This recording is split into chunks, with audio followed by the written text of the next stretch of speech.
Hey, it's Jim Paff again, and this is the Against Nice podcast, where we believe that nice people are evil because they want to run your lives. We promote culture and government that values voluntary decisions left up to you.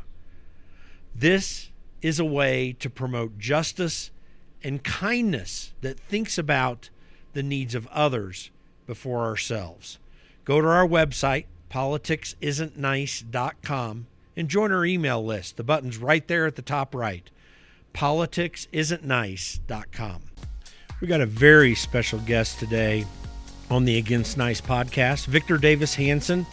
He's a Hoover Institution fellow. You hear about him all over the airwaves. You'll hear him on numerous programs on television and many other places, as well as his regular columns that show up, I believe, in National Review and other places. So going to be a great discussion from one of the great thinkers in America right now, Victor Davis Hanson. Let's get ready for the podcast. Well, we're so pleased to have Victor Davis Hanson on with us today on the Against Nice podcast. He's with Stanford University and Hoover Institution, I believe, correct? Yes. And one of the great clear voices of what's going on in this country. So thank you for joining us today. Appreciate you doing that. Thank you for having me.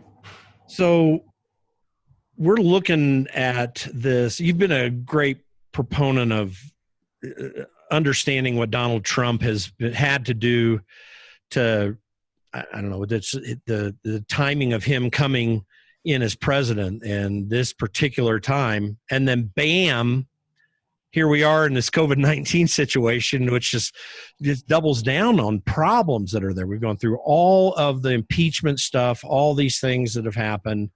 How are we faring with what Donald Trump has been doing through this COVID-19 thing? I think it's really an interesting story to me. I'm just curious your insights. Yeah, well, the only real metrics we have, because are how are we doing in comparison to other countries with sort of an allowance being made. And the only way that we can measure that is the data of the population versus the number of deaths, because we don't know the denominator of the number of cases because of the vagrancies of testing. So if you look at the number of people who've died per million in the United States and you compare it with other countries, we've done better, I think, than almost every major European country, with the exception of Germany. Some people have argued that Germany has a much more stringent criteria for counting deaths to COVID.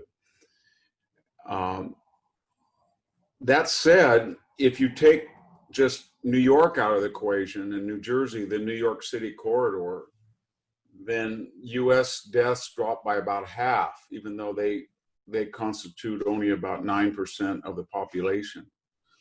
And if you do it that way, and you readjust those deaths to what the average is in the United States, rather than being, 1,500 per million or something like fantastic number, rather than 250 or something, then you get the United States getting pretty close to where Germany is.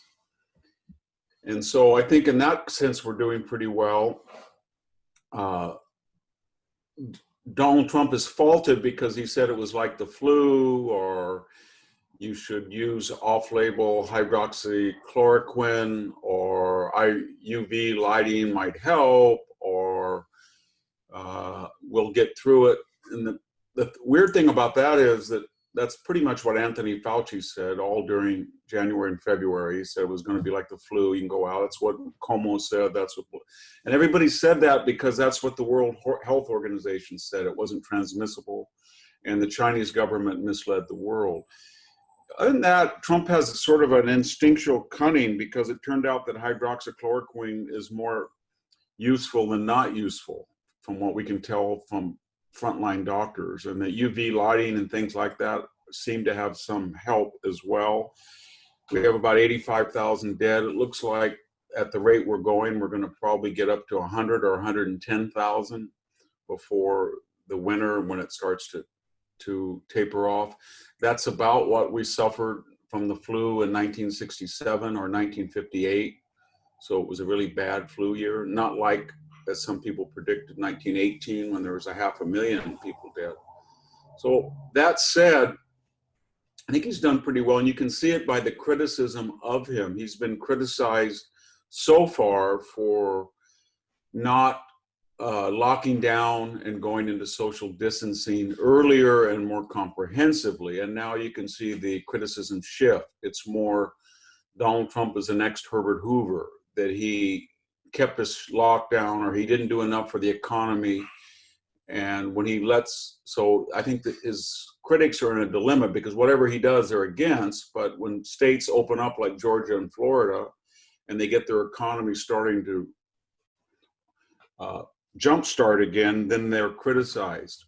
But if they stay down, they're criticized. They're criticized for everything. And in that context, this virus has been weaponized in the way that impeachment and Ukraine and Mueller and Stormy and 25th Amendment, the Emoluments Clause and the electors, going back to 2017. And he doesn't I was going to ask you. Yeah. Well, I was going to ask you, I mean, let's put this in historical context. What is real? I mean, we all talk about this. What's really different about what we're doing now as a country as what we've done in similar situations in the past? I think Donald Trump was the first president that didn't have military experience or prior political office. And he didn't have the beneficiaries of the Republican Party infrastructure. By that, I mean, if he was a normal candidate, you would have National Review, you would have had Weekly Standard when it was in existence, you would have all these people rallying to his side, and we would have the normal bi-party rivalries. But what we had this time was the elite of the Republican Party found his message antithetical to, pro-China, open borders, cheap labor, creative destruction as far as economics go, and don't antagonize people by getting out of the Iran deal or the Paris Climate Accord, the Romney-McCain message. So he had it difficult because a lot of the people, the kingpins, a George Will or Bill Kristol or David Frum or Jonah Goldberg, all of those people now are his most vehement critics. And that's new. We've never seen that before, where the Republican Party or even the Democratic Party would have their intellectual hierarchy attacking in a more venomous fashion their president than the opposition. And again, he's heterodox in the sense that he doesn't believe that there is a type of presidential decorum. So Mitt Romney, had he been president, would have never said Sleepy Joe. So Trump believes that he's trying to redefine the way the president acts, and that gets people very angry. He would argue, if he were here, I think, well, Obama in mellifluous, sober and judicious tones turned loose the intelligence agency and tried to destroy a political opponent in a way that we've never seen, the greatest scandal in 50 years. But he did so very properly in his comportment and in his speech and his vocabulary. I don't play that game. I'm just what you see. And people, that's striking. People had not seen that, maybe not since Andrew Jackson, the last president. Harry Truman a little bit, but yeah. Jackson and Truman were the only two presidents that I can think of that were pretty blunt, coarse. Well, one of the things we talk about a lot on this podcast, many years ago, I had a discussion with Andrew Breitbart. He was helping me with some stuff here in Colorado. We'd started to get to know one another. He had mentioned, as an agnostic, how he appreciated the Judeo-Christian roots of freedom, how he felt like he needed to stand up for Christians because they were too nice and wouldn't stand up for themselves. And the whole advent of this Andrew Breitbart thing was another one of these major changes in American politics. We've always had our rancorous times here and there. But from that point to now, and I don't think Donald Trump's feeding off of it, but he aligns with it well, we changed the way we do debate. I always say that I think nice people, the way we commonly think about it, can tend to be Well, their anthem is the bumper sticker that says "Mean people suck," and but yet there's this better idea of kindness that thinks about the benefit of others that will still be very direct, run toward justice, take action. Are we in a place right now, especially with Donald Trump on the scene, where we're kind of rethinking how we're doing this public debate, and will it have any lasting benefit in the future? Well, as a historian, I try to put in a context. I think there was a sense that the Republicans had played by the Marquess of Queensberry rules. In other words, the last time they won 51% of the vote was George H.W. Bush against Dukakis. And that was because Bush, remember, left the convention in 1988, 17 points behind Dukakis, even though he had been vice president under Reagan. So he turned Lee Atwater loose. And Lee Atwater was sort of a Bulgarian, but he was a very effective one. And so the next thing we knew, there was the Willie Horton ad. There was the Boston Tea Party ad. The Boston Harbor was polluted ad. Then there was the Dukakis and the helmet and the tank ad.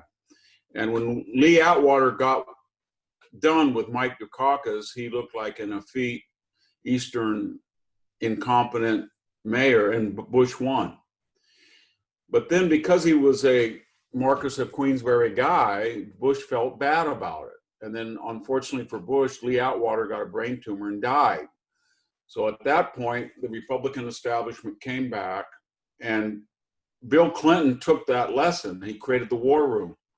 And Bill Clinton, when he got done with George H.W. Bush, you would have thought that he was Herbert Hoover. We were in the greatest depression in history, even though it wasn't that bad. And they maligned him, and then they kind of colluded and got Ross Perot to encourage him. He took 19% of the vote. And at that point, the Republicans lost again under Bob Dole, and then they lost the popular vote in 2000 under W. They barely beat John Kerry. Then they lost with McCain, and then they lost with Romney. So 4 out of the 5 elections, they lost the popular vote at a time when at the grassroots, they were doing very well at the state governors and legislature. So then Trump comes along and he says, you know what? You guys don't mention Reverend Wright. You don't, when Candy Crawley hijacks the debate, you don't do anything. Romney, Paul Ryan, they don't know how to fight. And what you've done is you've sawed the limb off your supporters. So a guy in Michigan, a guy in Pennsylvania, a guy in Ohio, a guy in Wisconsin, they say to themselves, mostly working white class, I don't want to go out and campaign for these guys. I don't want to vote for them, because you know what happens? As soon as they get in office, or as soon as they get on the campaign trail to get to office, somebody makes fun of them, they apologize, they say, oh, I'm for open borders, or illegal immigration is an act of love if I'm Jeb Bush. And 4 to 8 million, however, that we don't know the exact number, just didn't show up. So then Trump comes along and says, you know what, I'm just going to look at the Electoral College. And I'm going to get those guys who either voted for Obama or didn't vote in 2008 and 2012. And the way to get them is to tell them that I don't believe they're deplorables or irredeemables or clingers or dregs or whatever the term the Democrats called them. But I'm going to try to get them on a series of issues. I'm going to get them on closing the border so wages aren't eroded. I'm going to be tough on China. I'm going to be tough on international trade. I'm going to say that we're going to get assembly manufacturing back to the Midwest. And I'm going to be tough on abortion, and I'm going to be pro-gun. And I'm going to do all of that in a really tough manner, as you saw at the rallies. And that's where we are. And the Democrats under Obama, I mean, if you think about it, the time that Obama got done with John McCain, he was rendered into they made him appear like he was a senile old codger who didn't know how many houses he had and was conducting an affair and was a wealthy old white guy, not a war hero. And when they got done with Mitt Romney, we were told that he had an elevator in his house, that his wife was an equestrian, He didn't talk to his garbage man. He put the dog on top of his roof. He was 16 years old. He hazed somebody. He had a binder with women's name. You name it. They just tore those two guys apart. Yeah. And everybody said this was decorous and this is the way campaign should be run. But it was all asymmetrical. Then the Republicans came back under Trump and said, I would rather win ugly than lose nobly. I'm tired of it. And so that's why we got Trump. And he understood that. And is it going to, you have two views of whether it coarsens the dialogue because he stoops down to the level of the hard left, or he creates deterrence and tells the hard left, if you want to play this game, I'm going to play it better than you are, so let's not play it and let's all stop. But his attitude is they won't stop unless they're forced to stop. So if I go to a press conference and people start in on me, they're going to laugh at Bush or they would laugh at Romney, but they're not going to laugh at me. I'm going to take them on, I'm going to call them out, or I'm going to walk away and not even pay any attention. And that looks like it's coarsening, but in the larger context of history, that was the rationale behind it. And it drives the left crazy. It really does. I consider this though as well. You talk a lot about Republican response to all these national elections. I look along the way, and usually through the media, but sometimes very directly, that course manner of politicking the Democrats have been doing, for a long time, but maybe for me, sort of the line starts with Teddy Kennedy borking Robert Bork. And it's been the lambasting of Republicans on that side constantly without response. Is that something you see as well? Oh, yeah, that's what created Trump, because, and we could see it as soon as he got elected. First of all, Hollywood had a contest to see whether you should behead him or blow him up or burn him alive or shoot him or stab him. They ran out of ways to kill him, whether it was Snoop Dogg or Madonna or Kathy Griffith or you name it. And then we had people like Maxine Waters saying, he's an alt-right complete racist, he's a Ku Klux Klanner. We had Nancy Pelosi tearing up the we've never seen that, the State of the Union address when he handed it to her. He was only in office a week, and we had 60 people file impeachment motions, and then they didn't even show up for the State of the Union or the inauguration address, 60 of them. So it was war from the very beginning. And the media, especially CNN, they lied about the meeting in Trump Tower.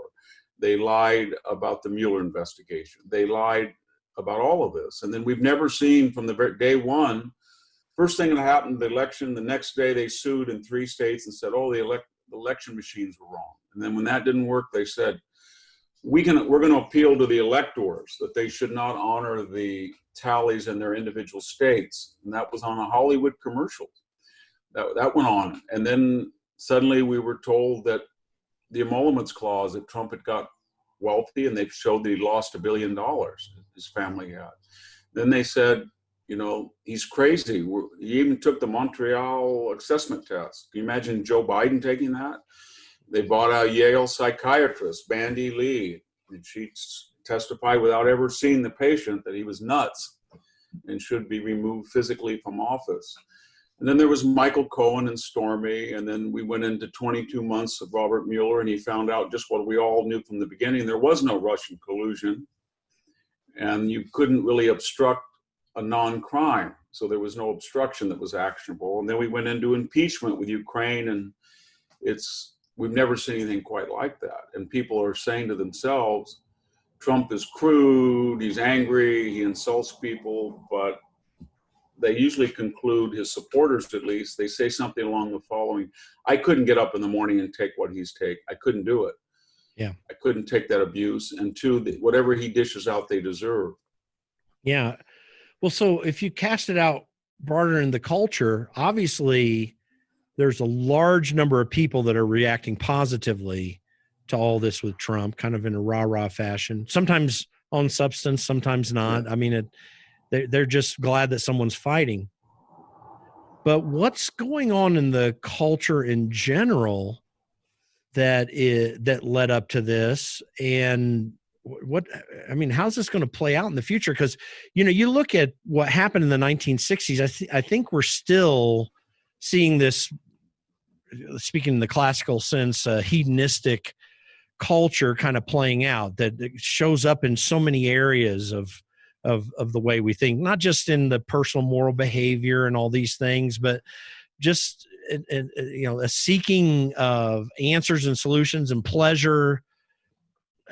All of that is on an undercurrent of all this. How does that relate? What are your insight on that? There's 2 or 3 things that have happened that have changed the way that we conduct politics in general that transcend Trump and his opponents. The first is, we've never had social media like that. I think Obama was the first person to try Twitter, and people were shocked when he did it. And what I'm getting at is that there's no audit, there's no hierarchy. It's radically democratic. So somebody can just go on and say something or attack somebody, and they do it anonymously a lot. And then that's like an electronic gladiatorial match where everybody's hand, thumbs up or thumbs down, and it speeds up the dialogue. It creates bravery because you're anonymous, and it leads to I'll top that. And that's superimposed on a global record of everything you've ever said. So if I'm saying something to you right now, and somebody doesn't like me, and I've got a lot of enemies, and this goes on the web or whatever we call it, then somebody's going to call me and say, you know what? In 2002, you gave a lecture at the University of Kentucky, and in 2011, they put that tape on without telling you online, and you said something that contradicts this, so you're a blank liar. And then the next thing you know, you get 20 emails saying you're a blank liar. That whole electronic speeding up of things, and the ability to go back and follow every word a person's spoken, that's new. The second thing is, we're in a globalized world now, and the levels of wealth are just unimaginable. If you look at the Forbes 500 20 years ago, in today's dollars, if you had about $2 billion, that was it. You were the top guy. And now, because some of these people on the coast, in the East and West Coast, the Bill Gates, the Soros, Zuckerberg, Bezos, they have markets of 7 billion people for their products, whether it's high tech or whether it's finance, Michael Bloomberg, or what media, whatever it is. So there's enormous amounts of money into this political discourse. You saw it with Michael Bloomberg, $1 billion in 2 months. And that means that we're saturated with ads that you go on Google, you search something, Google will reorder the searches depending on what the message, and that's new. And then finally, let's be honest, as a professor, I can tell you about 90% of the professors now are 60s deans, presidents, and they have taught a whole new generation. And what they've taught them is the university has to be woke. It's not disinterested, inductive information. It's we are opposed to a racist, sexist, classist society, and you're here for 4 to 6 years, and we're going to prep you as a social activist to go combat it. And that's true of the media too. They come out of journalism schools and they're young and they don't know much, but they've been told, here it is, here's the party line: climate change, identity politics, socialism, open borders, and that's your job. And that's why the Shorenstein Center, it's a very liberal media watchdog research tank, says that Trump received 93% negative media coverage. We've never had that before. So I think, yeah, there's institutional changes that have warped the political dialogue well beyond Trump and his enemies. I remember in the 1980s when I was at Indiana University, and was very active, always discussing things, challenging professors even. I was always kind of straightforward in that way. But I remember having these arguments and discussions with people as a young guy then. And it would be heated debate or whatever, but you'd kind of walk away from it. And in some cases, you still had friendly relationships with these people you disagreed with. I remember feeling that the university, though, was trying to indoctrinate me or whatever, as a young kid and maybe going overboard. I got still got a lot of good information, but I still had that feeling that there was something going on that wasn't in my best interest. It seems to have exploded way beyond that now. Yeah, I started as a professor in 1984, and where I taught was mostly liberal professors, but they weren't hardcore progressives. And by that, I mean, if I had a class on history, I could critique Marxism, or I could say something nice about the medieval church if I wanted to. And I didn't know that people were taping me because they didn't have iPhones. And we didn't have this Victorian culture where if I couldn't say, if a young woman came in and shook my hand, I tapped her on the shoulder or something, that was okay. When I got done 22 years later, I learned that if I said something positive about Christianity, negative about global warming, that there would be some student in the class that taped that without me knowing it on their iPhone and was outraged. And that person could be very affluent, but she or he would say they were victimized, it was terrible, they would go to the dean. And I saw this happen to a professor right across the hallway for me. He put his arm on a woman's neck and patted her. The next thing she said she was intimidated, and they fired him for that. 40 years teaching. So there was a whole new climate, and it was very hard for people to figure out because it was on the one hand Victorian, that you couldn't even act in a relaxed, casual manner. But at the same time, it was 60s uncouth and crude. And by that, I mean, students started saying the F word in class. Like, I don't give an F. Right in class. Our professors would say that as well. So then it fooled people. They thought, well, this is back to the 60s. Girls would come in with pierced noses, pierced bellies. Guys would come in without a shirt on sometimes.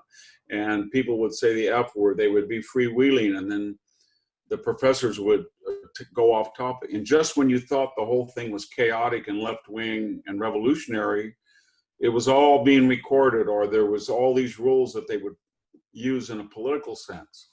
So it confused so many people, and it ended up being Victorian, that you couldn't say anything, you couldn't do anything, you were always under scrutiny or being watched. And finally it was, you couldn't say anything about race, you couldn't say anything about transgenderism, you couldn't say anything about gender, you couldn't say, even if you wanted to discuss it. And yet the discussions that these people were carrying on were vulgar. They were full of profanity. People were dressed like they were at a fair or carnival. So it is a baffling heterodox experience. Are we going to be the same country? I know it's hard to predict these things, but are we going to be the same country 30, 40 years from now that we are now or have been in the past? Or will some remnant remain? Well, that's a long time. We're the longest democracy, 237 years, I guess. But when you look at Rome, was Rome the same republic 150 BC as it was 180? No. But was there something that was continuous that people could recognize as Roman? Yeah. So I think people will still be speaking the same language. The infrastructure will look the same, but we're going to be more radically along that lines. We're destroying citizenship as we've known it in the pre and postmodern way. In the pre-way, we're saying that anybody comes in this country, there's no borders, and if you're just coming here illegally, you live here illegally, then you're the same as a citizen. You should vote, you should get entitlements. That's new. And then we're saying, you identify with your tribe first. If you're female or African American, whatever ethnic background you are, that's who your community is. So politician goes, I'm so glad to be with the gay community. I'm so glad to be with the Hispanic community. They never say, I'm so glad to be with an American community who happens incidentally to be Latino or something. That's new, I think. And then we're starting to lose the middle class too. We've got enormous amounts of wealth and a lot of poor that are subsidized. But if you're a young person, you go to college and you end up with $100,000 in debt for a high-priced education with a major that's not competitive, you're not going to get married, you're not going to have kids, you're not going to buy a car, you're not going to buy a house until you're in your mid 30s, if then. And then on the other end, the postmodern end, we've got all of these people who think they're citizens of the world. You know, you can't say a word about the World Health Organization, or you can't get out of the Paris Accord, or you can't say a word about NATO. We've lost the idea of America as a unique, exceptional place, and we have our loyalties to America first as a citizen. We also have this effort on the left to dismantle the Constitution. So as we're speaking, let's get rid of the Electoral College. It's not fair, even though there's a good argument in the Federalist Papers and the Constitution for it. Let's make senators elected by popular vote. It's not fair that Montana or Wyoming get 2 and California have 2, and we have 20 million per senator and they have 250,000. Let's get every one of the Democratic candidates wanted to expand the court to 12 or 16 judges. So there's formal efforts to change the Constitution, dismantle the Second Amendment, etc. And then finally, we've created a huge state that's unelected. I know they don't like to use deep state, but we really saw it with the impeachment and the Mueller investigation. So who gave Hillary Clinton the ability to destroy 33,000 emails, or who destroyed 18,000 texts of Page and Strzok, or who said Christopher Steele is the authority on Russian collusion, then he destroyed all of his evidence, or who says that John Brennan can lie under oath to the Senate on two occasions without consequences, or who was James Comey to record private, secret conversations with the president and go out on FBI appurtenances, record them and leak them to the press. We've got a whole deep state, IRS under Lois Lerner, that are acting as if they're a fourth type of government. They haven't been elected. They're not judges. They're not executives. They don't face the voters, and yet they have enormous, and I'm talking about the local building inspector to these crazy people who are telling you, you have to wear a mask or we're going to put you in jail, or if you open up your takeout business, you're going to be put in jail. Those laws were never passed by anybody. They're edicts by executives, and they depend on the idea in the Constitution of martial law, but nobody's declared martial law. So, yeah. Gavin Newsom talking about the possibility. Just to very quickly respect your time, minute or two. Do we have an historical example where a country where this administrative state is beginning to take over ever grab their liberties back? It's very difficult. The bureaucracy in Byzantium, the Eastern Empire, got bigger and bigger and bigger. And what happens is, and it lasted for 1,100 years. So what happens is it gets to a point where it's not sustainable and it starts to erode, and the society either collapses or there's a reform.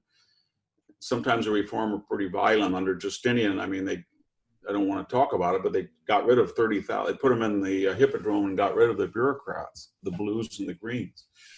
But sometimes there's a popular reaction, but the trajectory, it doesn't go back to let's go back to an agrarian republic. We're not going to go back there, because as affluence increases, people have different expectations. And you can see right now that in this crisis, people really do believe that they can stay home and the government owes them a complete salary, and you can pay that salary by printing money, even though they're not, 40 million people in California can be home, and they're not creating labor or investment or capital or services, and yet they should be getting their $200,000 salary as they work for a university as an administrator, but they're staying home and doing nothing. Mm-hmm. And the public only could be so warped because we're so affluent that they think that they have a birthright or an entitlement. I don't think that's going to be possible.